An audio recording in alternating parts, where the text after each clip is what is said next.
What happens as people age because they don't deal with these ongoing nagging pains is they start doing less and less. And the less you do, the worse off you are in your overall health. Hey there, welcome to Unboxing It, a podcast by Laura Wellman and me, Rowan Jeté-Knox. Each week we tackle societal ideas and expectations that can stop us from leading full and authentic lives. We're so glad you're joining us. Let's get started. Welcome to Unboxing It. I'm Lara. And I'm Rowan. And today we're going to talk about something that stemmed from a post that I put up on Facebook. So this was, a week or two ago, and I posted, just curious, how many people here wake up in pain regularly? And if so, how many days a week? And if so, do you take pain medication for it? I was like, I just want to know. And I personally have struggled with pain my whole life. I've talked about that on the podcast a bunch of times so far. And it's something that I'm still working through and something I'm sure I could still improve. But a lot of people's responses seem to indicate yeah, we're getting to the pain age. And I have a wonderful friend who is a physiotherapist who said, maybe we can talk about this on the podcast. So welcome today, Marie Shinmoto, who's a physiotherapist. We're so glad you're here. Thanks for having me. I am going to tell everybody a little bit about Marie, and then we're going to talk about this pain and aging and all the things. Yeah, this idea that are you destined to be in pain all the time as you get older? That is something we're taught to believe. So I'm really looking forward to this conversation. But yes, let's introduce Marie first. Marie is a physiotherapist who's been practicing for 36 years in various fields, including neurology, pediatrics, and orthopedics. She owns her own practice in Ottawa, Ontario, where she looks at everyone from infants to the elderly through a lens of the interconnectedness of the entire body. Her superpower is to connect the dots of seemingly unrelated issues that someone is experiencing, sometimes even finding that the key lies in an injury that happened decades ago. She believes that it is only through a holistic approach that we can find the true underlying cause of the current issue, rather than just treating the symptoms. In her experience, where it hurts is never the actual problem. And Marie, from personal experience and people I know, I have seen you find the cause being nowhere near the pain. So I know that that's true. So I'm glad you're here. Maybe we can start by having you share a little bit about what you thought when you read that post that made you think this is a topic. Yeah, I was quite surprised at the number of people who replied oh yeah, I need, Tylenol, or I need leave or something every morning. And that underlying theme of, well, I'm getting older. And that really gets to me in the sense that I see this in my practice where people say, well, my knees hurt, my back hurts, my shoulders hurt, my whatever hurts. Well, but I'm old. Okay, old in this case could be 50, right? Which, being my age, I don't consider that old. Mm-hmm. But there seems to be an underlying belief for a lot of people that aging definitely equals increased pain. And I'd like to argue against that point. I think it's a good idea. And I think probably some of this comes down to maybe some things are common, but it's not normal, and knowing that we need to understand the difference between those two. Yeah. And no matter where I am, out and about, playing sports, doing whatever, and somebody says something's been hurting, and I'm like, well, how long's that been going on? Oh, a couple of years. And I go, well, why are you putting up with that? And I just get this blank stare. Well, I'm 60 or I'm 65 or whatever. Yeah, you can do something about that. And it's just this whole revelation of really? I can do something about that. So this is where I want to start kind of changing that narrative that society gives us this belief that aging hurts. I beg to differ. I would preface that with not a warning, but just acknowledging that if you have an underlying chronic health condition, then yes, some of those could be associated with having pain. So if you have fibromyalgia, yes, you're likely to have pain. So for instance, multiple sclerosis can be associated with pain. So I don't want people to think that if, despite doing all the things, they're having pain, that they're doing something wrong. That is not the case at all.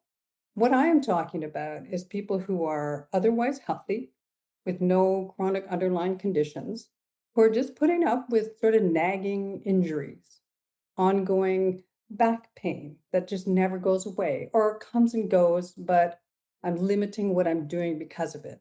Well, my back doesn't hurt, but I don't ever lift anything heavy, and I quit playing pickleball, or I don't play tennis anymore, or I can't help my kids move, or whatever it is.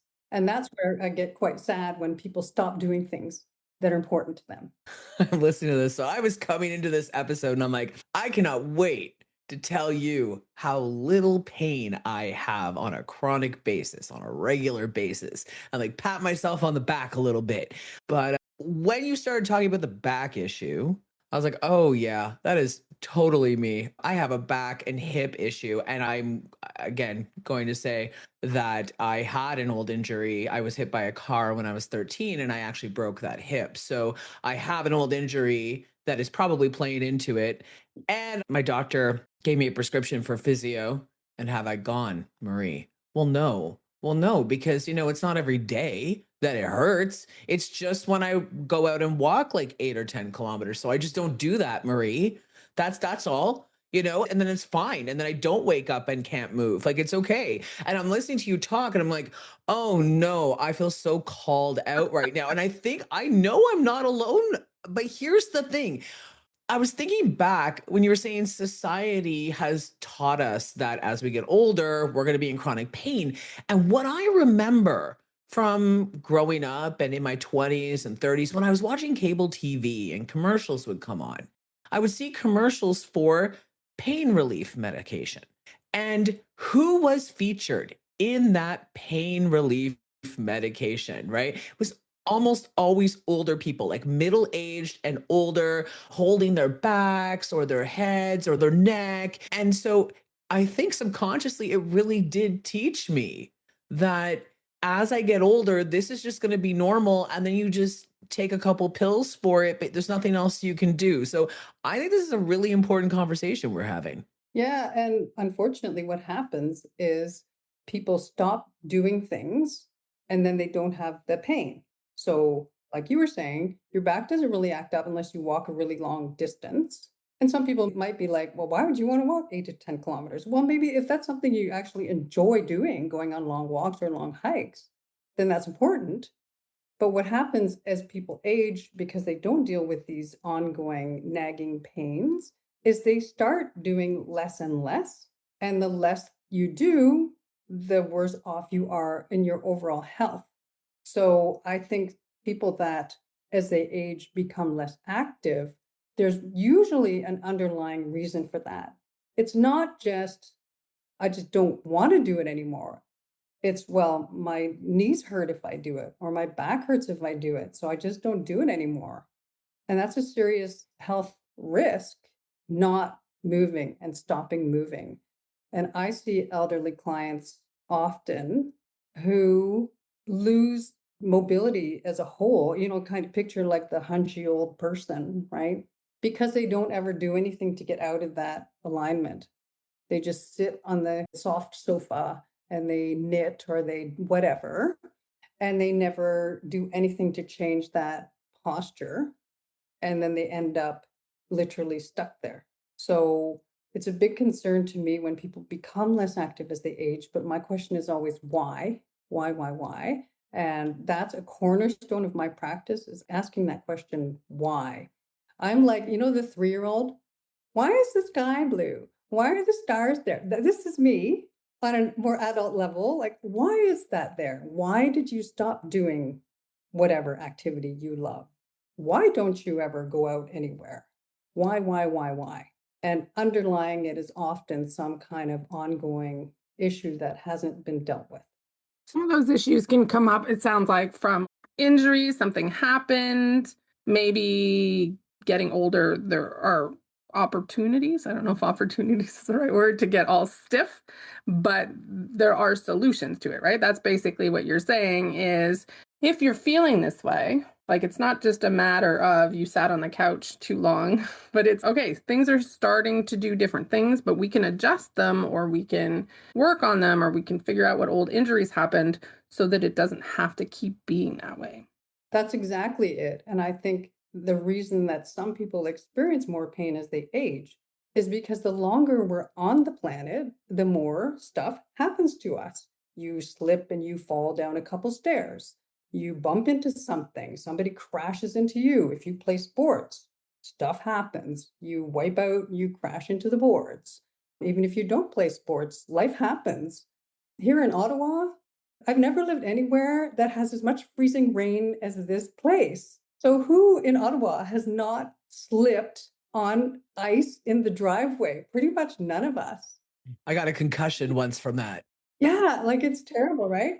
And even if you don't actually go down, actually near falls can be worse than falling because of the crazy things you do to keep your balance. You flail your limbs, you wrench your back, and maybe you don't go down, but it's almost in some cases worse than going down. So the longer you're on the planet, the more stuff happens to you. And because no one ever deals properly with the consequences of that stuff, it has a cumulative effect. So, Rowan, if I may use you as an example, you were saying you were hit by a car. I mean, that's a huge impact, and you broke your hip. So, the focus might be just on your hip.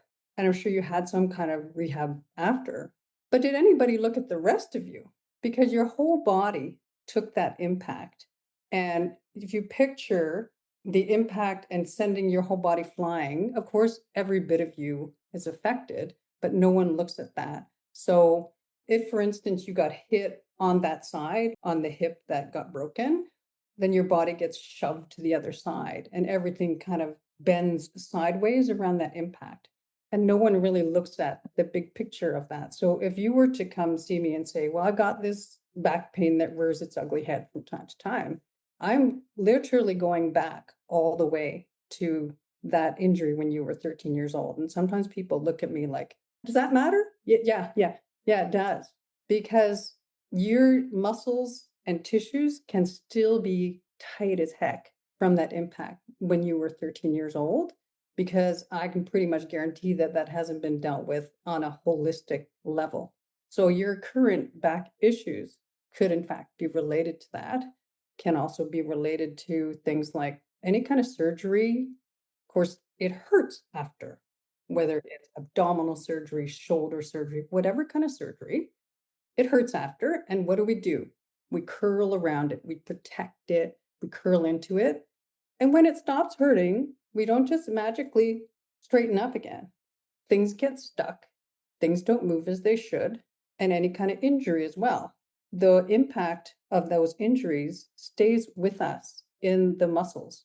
So if you take any kind of impact, you fall on the ice in your driveway and you land whammo right on your back. You might hit your head. If you're not lucky, you hit your head and get a concussion. If you're quote lucky, you tuck your head forward and not hit your head, but you hang on like crazy with the neck muscles in the front to not hit your head. And then you get up and you go, well, nothing's broken, so I'm fine. Well, you're not fine because those neck muscles, for instance, in the front that stopped you smacking your head are hanging on for dear life. And they don't actually get the memo that they need to let go. They don't get the memo that the trauma's over and they can let go. They're still hanging on for dear life and will hang on indefinitely until you get in there and do something about that. So imagine all these micro incidents where you quote weren't injured that you walked away from, but every one of those has an effect on you for an indefinite period unless you get in there and do something about it. Wow. I thought of 3 stories while you were talking, but I'm going to just start with one that I feel like we can share. So, Marie has been my physiotherapist. So, the story I want to share is not about aging, but I think it's one of those things that might happen to other people and then cause that sort of buildup of pain. So, I was delivering flyers with my daughter the one time we did it, and I twisted my ankle coming down somebody's steps. and I sprained my ankle. And I was in so much pain, I was convinced it was broken. And I'm somebody who's had a lot of pain. Like that means like it really hurt. And I thought I'm going to need x-rays. I definitely am going to need crutches. And I was lucky enough that Marie had a cancellation. I was able to see her the very next morning. So it hadn't even been 24 hours yet. And she said to me, a lot of the pain from a sprained ankle comes from that, oh my gosh, muscles freaking out to try to compensate for the injury, I guess, or to try to stop you from getting hurt. All I know is I was convinced I was going to need crutches and an x-ray. And after a session with Marie where she told those muscles to just calm down, I walked out without a limp. Wow. This is truly that this can be life-changing information for a lot of people. I have health anxiety. And so I have spent a great deal of my life very preoccupied with my health. And until I learned to manage it better, spent a lot of time researching things that probably I should have just left to professionals. I feel like I know a lot about bodies, not at a professional level, but more than the average lay person. So much of this is new information to me. I'm a big believer in holistic medicine in general. I think that when we bring up trauma a lot, and I'd love for you to speak on this, I think in my layperson view, that emotional trauma can also lock a body up for years and years and years. This is something when I was writing my last book, I looked into quite a bit and it was fascinating. It's one of the reasons that I think maybe on top of injuries, my hips are a little tighter, my back is a little tighter because I think I do hold a lot of stress there. I'd love for you to talk about how emotional stress, how mental health, how chronic anxiety and stress can play into daily tightness and pain. Oh, 100%. Stress and emotional distress lives in the body. If you get stressed, we often have a particular area where we feel it. Some people get a tummy ache. Some people get pain up in the neck and shoulders. Some people get low back pain. But it's almost always, if you were to ask someone, when you're stressed, where does your body tighten up? They'll tell you. It's always the same place. For me, it's always up across the top of my shoulders and into my neck. I've had a lot of issues with my neck over the years. So I can tell you my own story in terms of exactly that, Rowan, with emotional trauma, stress living in the body. I had a bad neck injury just before the pandemic where I woke up and I made the mistake of sitting up. How silly of me. And I had this sudden horrific nerve pain in my neck and down my arm that was essentially debilitating for 4 months. I couldn't work. I couldn't even be upright for the first couple of months. So I did all the things. I went and I had hands-on treatment. I saw a physiotherapist, osteopath, did, whatever I could on my own. And it got better, absolutely. Got myself back to work. But I always still had this spot where it's like, it still hurts there. What's going on? And I have a history of a lot of childhood trauma that I've been quite open about sharing. No need to go into detail at this point, but childhood was very traumatic. And I know I hold a lot of that in my body, but I've done a ton of work around that and things are much better. But I was like, I think there's something going on here. So I ended up seeing a therapist who does something called somatic experiencing therapy, where rather than going what we would call top down, so through cognitively talk therapy about your trauma, that's one way. The other way is what we would call bottom up. So through the body, accessing what's going on. So I did some sessions with a therapist who's really amazing at this. And some very traumatic childhood memories came up that I had to process. And then boom, that pain was gone. Gone, despite having had all that sort of physical therapy, it was another thing. So I certainly see this in my practice. And another one of my superpowers is when I leave my hands on someone, I'm not just connecting to the physical system, the muscular system, and the tissues. I'm connecting to all of it. And I know as soon as I put my hands on someone, if there's a trauma aspect or a stress aspect to it, an emotional aspect, and therefore how much I can influence. And again, the longer we're on the planet, the more stuff happens. the more emotional trauma happens. And I would also say, as a general rule, childhood traumas, we often don't have the ability to process until later in life, I think. I think when you're in your 20s, I'm not sure we have the resources to really tackle that, knowing how difficult that's going to be. So I think that is another factor in, aging hurts equation is yes, if there's trauma that's in there that hasn't been processed in whatever way, and I'm not saying you have to do it the way I did. There's 1,000 different ways to deal with that, but you need to find what works for you. But I know that when I put my hands on someone and they're having, especially if it's an ongoing issue, chronic neck pain or chronic back pain, that there's generally some kind of physical component because they've had, a fall or they've had whatever. But if there's an underlying stress or emotional component, I can kind of test the waters. And if I get a brick wall against dealing with that, then I know I'm only going to get so far dealing with the physical aspect. And I am not judging at all that person who throws up that wall because I've done it. And I tell you, it is not fun. And not everyone has the time and the space to deal with that. But I do know that if there's that component there, we're going to get a certain amount of progress and we're going to stall. I really didn't start tackling my own trauma until my 40s. And at first, I did talk therapy. And I want to say that talk therapy is wonderful and it has helped me in a lot of ways. But when it came to trauma, what actually got me into somatic therapy that sort of combined talk therapy with other things like brain spotting, EMDR, places that access the body at the same time or before is because I started doing some somatic. For people who may not know, somatic basically means the body, right? Am I right about that, Marie? Yeah. So it means working with the body. And so I started doing some movements that could help release trauma.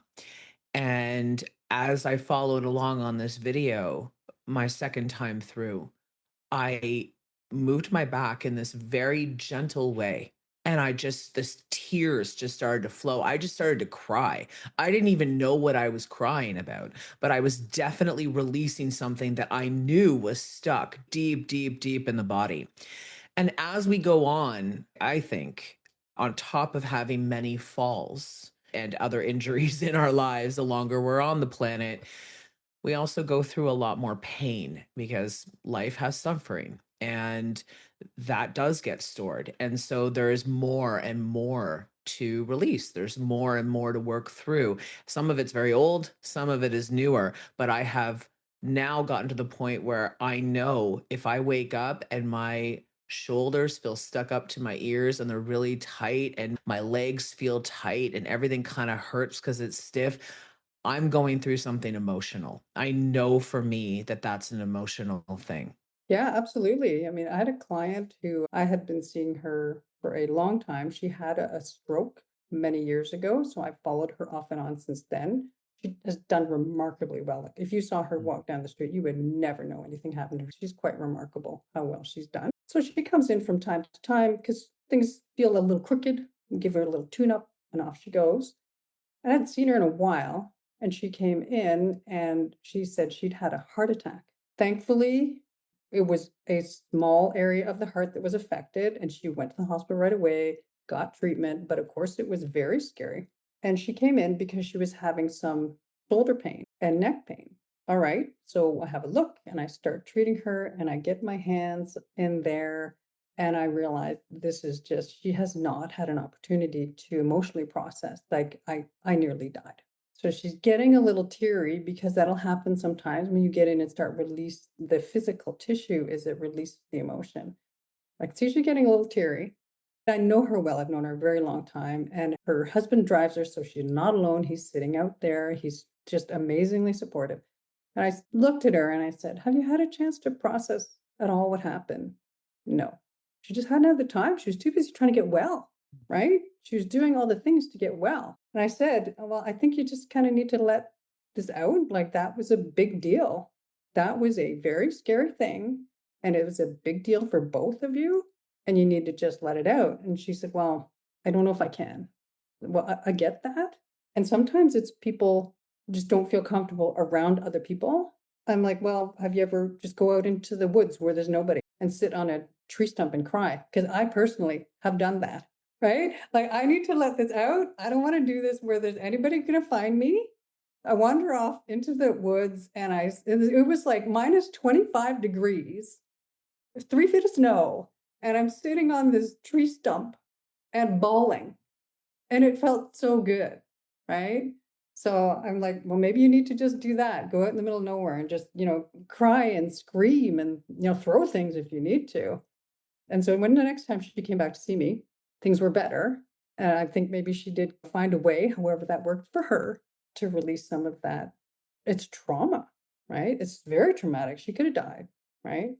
So there's a lot of stuff that can impact our body that can cause us to tighten up, get stuck, feel creaky, and like we're getting too old to move well. And so you've brought up some of the things that could be happening. I like the releasing the trauma of things, and whether you do it with a therapist or you go scream in the woods, like that's a really good starting place. What about for our body? Like, what do we do? And does all of it require going to physio? Does some of it just be like, I need to figure out if I had a bad injury? Let me think about it. Then I can start thinking about what I would do. Like, what's the next step if you're like, okay, I'm in pain. Marie has said it's not just because of mold. So what do I do? So I have to give you just a little small lesson in physics here, if I may, to understand why these muscles hang on and never let go. So one of the basic tenets of physics is energy cannot be destroyed. It can only be transformed into another type of energy. So it can be dissipated as heat. Kinetic energy, for instance, if a car hits a wall, all of that kinetic energy is absorbed somehow into the wall and sometimes released as heat. So energy cannot be destroyed. So if you think about that example of falling backwards on the ice and your big old heavy head is going to clack on the ground. So you have to violently contract these muscles in the front of your neck to tuck your chin forward so as not to crack your head open. And then you hit, there's that big impact, and there's a tremendous force trying to rip your head backwards. Well, those muscles in the front of your neck have to absorb all of that kinetic energy of your head going backwards. And if you're lucky, you succeed in not smacking the back of your head. But now all that kinetic energy, all of that energy is now stored in those neck muscles. And energy cannot be destroyed.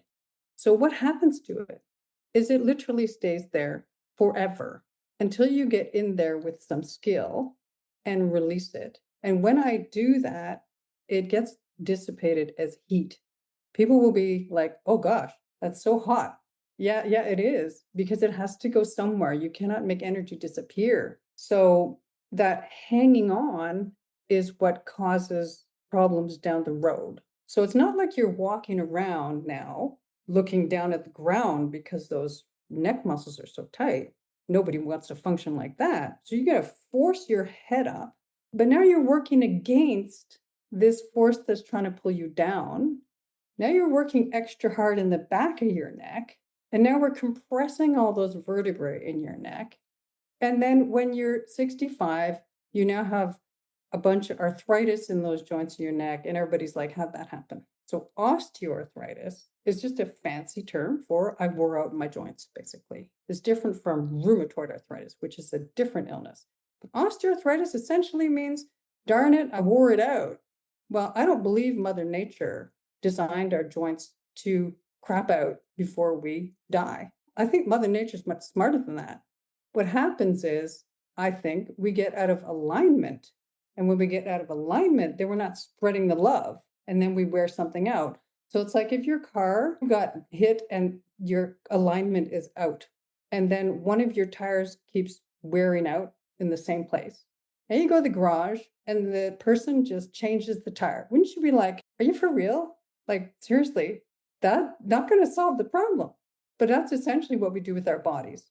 Is you have a sore shoulder, you go, they treat your shoulder, they change the tire, and off you go, and it happens again.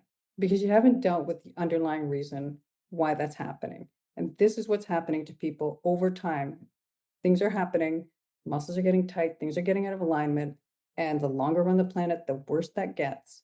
Injuries accumulate, things accumulate. And then before we know it, we're having all kinds of pain and we don't really know why. So if you're in Ottawa, people can come see you, Marie. But if you're not in Ottawa, like, do people everywhere treat this way? How do you look for somebody who would think about it this way? So unfortunately, physiotherapists, we're not really trained to look holistically. We are trained if your shoulder hurts, treat your shoulder. Have a quick look at the elbow, one joint above, one joint below is kind of the saying, right? So it's like your elbow hurts, check the shoulder, check the wrist. Oh, that's good. We're going to treat an elbow. So we are not trained to think this way. People who are osteopaths. Osteopathic training is very much holistic and very much the interconnectedness of the body and tensions. So, unfortunately, when people ask me, well, my sister lives in Calgary, do you know anybody there? I don't tell them to go find a physiotherapist. I tell them to find an osteopath because their training is very much more holistic. So, there's that option if you have that as an option.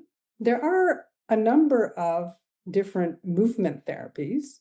So, for instance, yoga is very much focused on the body. Does one side feel different than the other? Work with that, see if you can breathe into that. These things can actually make a difference.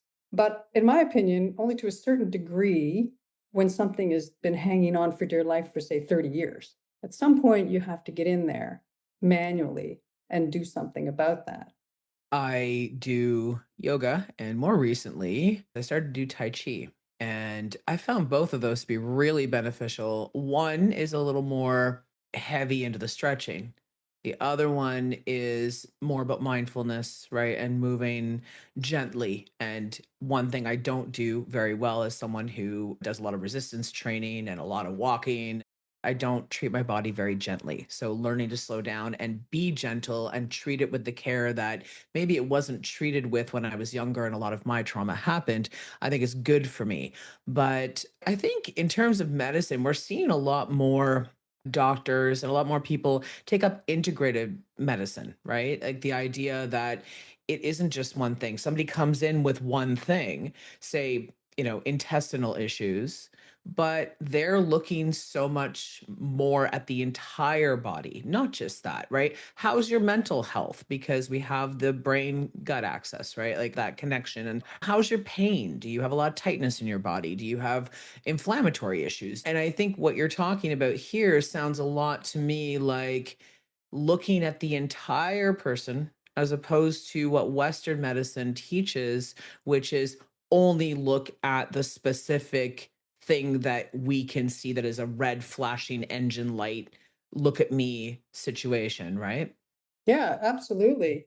I do ask people, obviously, about what physically has happened to them, but it's also important to know what's going on in their lives. For instance, you could have someone who, I don't know, is about to lose their job. Mm. Well, their pain is going to be worse for sure. You could have someone whose loved one is very ill. That's going to change the game as well. So it's important to not just ask about what's physically happening, but what's your life look like? And do you have the resources at hand at this moment to do something? Because we don't always have that capacity.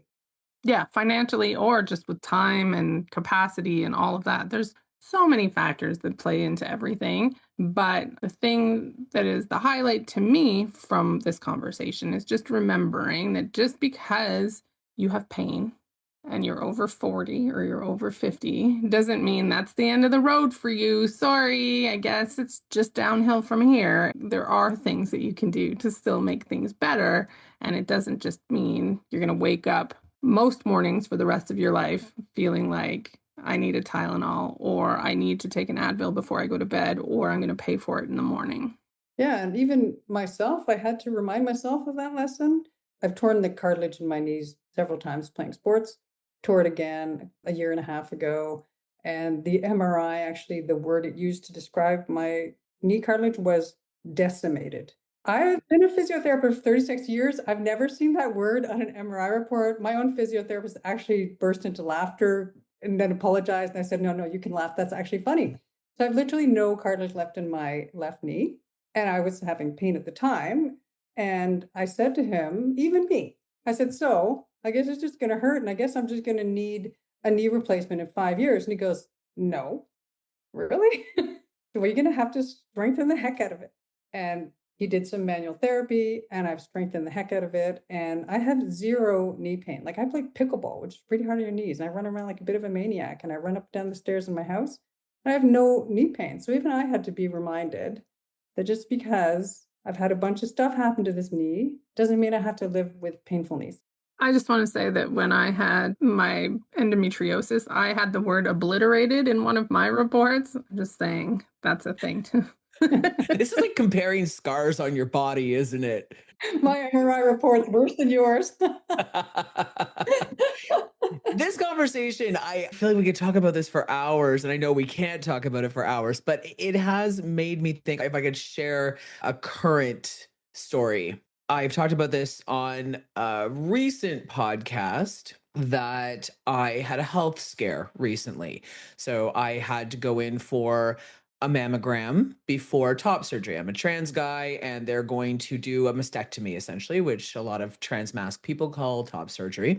And the doctor just wanted to make sure that everything was okay beforehand, make sure we don't miss anything. So I went in for a mammogram and then they called me back for more mammograms and ultrasounds. And then when I went in for the last sort of mammogram slash ultrasound, I figured I was going to get the all clear. So I told my partner, hey, let's go to my favorite bar, my favorite brewery. After I'll meet you, it's right around the corner from the hospital, and we'll have a beer and we'll celebrate. And when I was in there, they said, unfortunately, we need to do a biopsy because there's a suspicious area that we have to look at. And my heart sank. It just sank. And I told her, I'm just going to go home. So I'll just see you at home. It did not go the way I wanted it to. And she texted me back and said, I'm already there.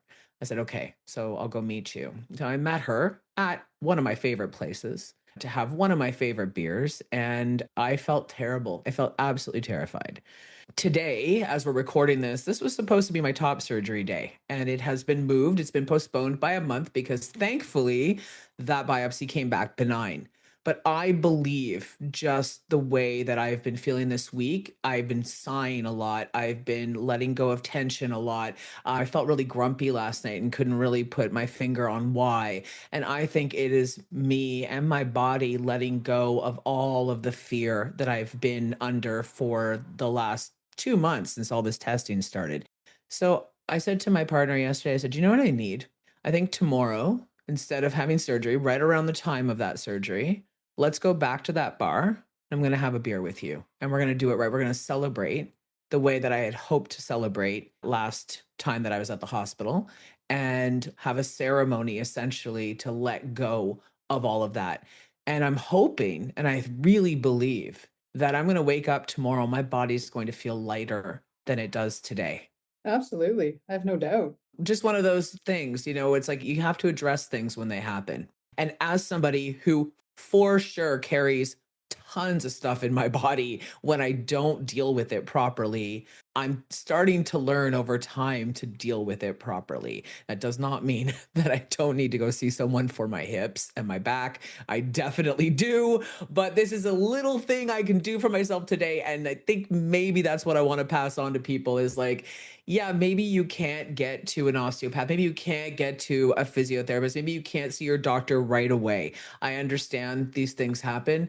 Maybe there is something that you can do for yourself because even just that act of kindness that you are showing to yourself, that can trigger really good feelings in the body. It can help that nervous system calm down, even if you don't realize that it needs to be calmed down. Yeah, and remember that energy can't be destroyed, and that includes emotional energy. So if something really traumatic's happening, and sometimes we, out of necessity, push it down because we have to get through. You have to get through that biopsy, get through that test, get through that whatever. And then when it's all done, something has to happen to that energy. You've pushed it down, kind of crammed it in the space, wherever that may be. It's got to come out at some point. And if you don't actually willingly bring it up and let yourself feel the feels and process yourself through that, then it's going to find its way out in some way. Maybe that's an ulcer. Maybe that's back pain. Maybe that's high blood pressure, however that is. But that energy cannot be destroyed. It must be released, often released in the form of tears, screaming in the woods, hitting a punching bag. These are all really, really good things because you must release that energy. This has been such a good conversation. Are there any final things that you want to leave people with, Marie? I think just one final thought would be that tests like x-rays and MRIs often freak people out. Things like severe osteoarthritis, severe whatever. Well, I can tell you that I would be classed as severe osteoarthritis in my knee and I have no pain. So your symptoms do not necessarily correlate with, quote, how bad your x-ray or your MRI is. And I want people to know this because even I convinced myself that I was doomed to this limpy, gimpy knee, and I am not. So it doesn't necessarily correlate. So don't just take that as gospel. Well, I have severe osteoarthritis. I'm going to just be in pain forever. That is not necessarily true. It's a good message. I hope maybe some people who are listening think, oh, maybe I don't have to be in pain all the time. And I'm going to take one of these strategies and move forward with it. Marie, thank you for joining us. And thank you for reaching out and proposing the topic. As we've said before on the podcast, we're always interested in hearing what people want to talk about. And I just appreciate your time coming to talk to us. Thank you so much for having me. It's been great. Thanks, Marie. Thank you for listening to Unboxing It. We're so glad you did. If you like what you heard and you want to help us keep making episodes, please leave us a rating wherever you heard this one. You can also subscribe to the Unboxing It Substack to get access to all of the latest news and some special bonus content. And hey, truly, don't forget to find some moments of joy today. You deserve them. Take care out there, and we'll see you next time.